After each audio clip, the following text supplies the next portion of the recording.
right up to his back. Now, many different finishes to this. We can certainly take a look at a few.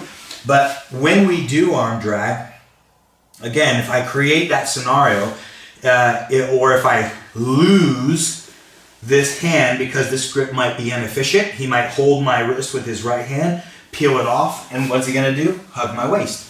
And now we're coming back up into our guard scenario. So this is where I was talking about a reactive scenario before. There are scenarios of him hugging my waist where I proactively put his arm there, and then there are scenarios where he will reactively put his arm there because he must. And either one of those, I don't care which one you use or what your favorite methods are, those are all going to rely or result in the exact same position. So in this scenario, we'll just say he reactively counters my arm drag.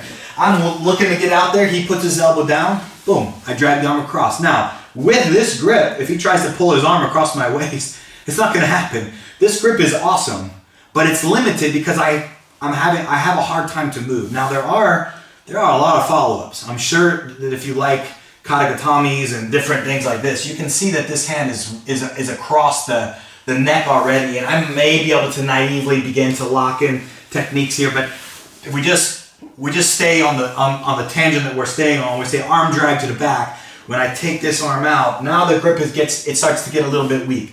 So if I'm not great at taking the back, this hand might slip out.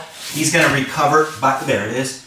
And now I've got the scenario where if I want, I can go right to clamp. If I want to go to the wrap for some reason or overhook, it's there. He reactively puts the arm around my waist. We looked at the reverse Kimura before. I want to take a quick look at it.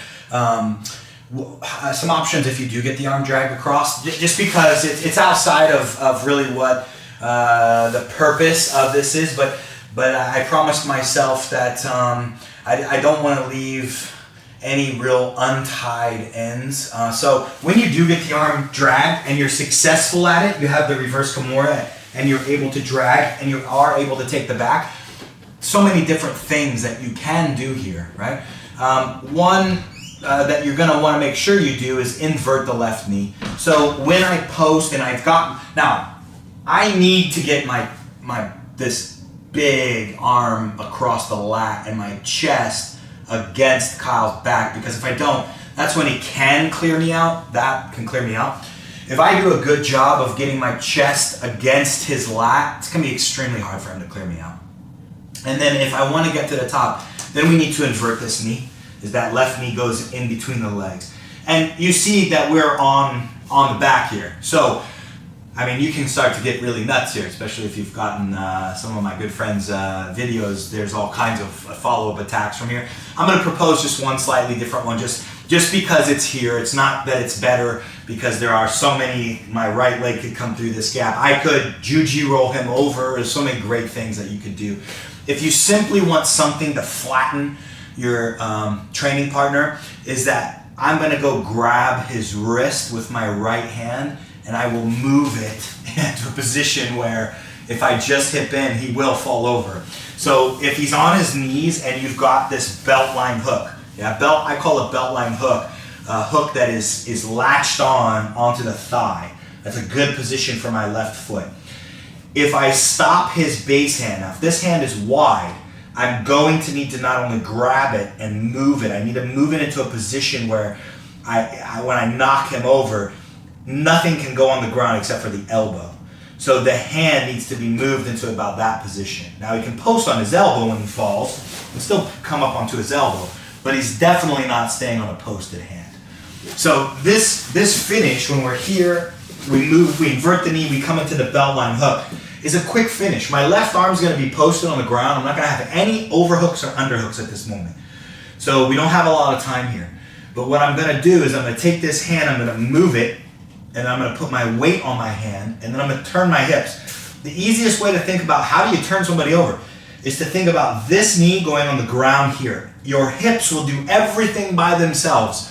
So don't think about, I don't need to worry about turning my hips. They do it by themselves if I put my knee here and I keep my foot flexed on his leg. He'll go right down and either end up on this mount, sideways mount, or I'll be on his back. Both are amazing scenarios that we can take advantage. We can start back control systems. We can start breaking him down. Or if he turns into me, then I'll be on our modified mount scenario. So there are many breakdowns from there. That's a nice, simple, quick one that can leave you in a very nice position off of that reverse Kimura. So one more time, we'll just do the move basically in its entirety. We have the reverse Kimura grip from a stalling opponent. I make sure that I start my hips. He resists. We drag the arm. We come up to the inversion. I look for the far wrist, and I break my training partner down using that far wrist control.